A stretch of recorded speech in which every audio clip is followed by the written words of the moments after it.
আসসালামু আলাইকুম। আজকে দেখেন আপনাদের জন্য কি নিয়ে আসছি।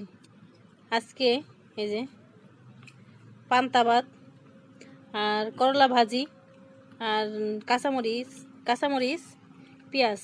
কাঁচামরিচ হলো রুষা নানার বাড়ির, আর এই পেঁয়াজ। এর সাথে নেব আমি লবণ নিব, আর এ মাখাবো। মরিচটাও ডলে নেব।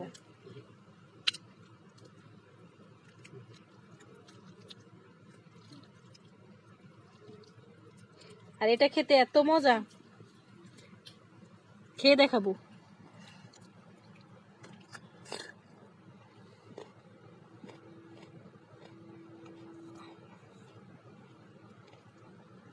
সেই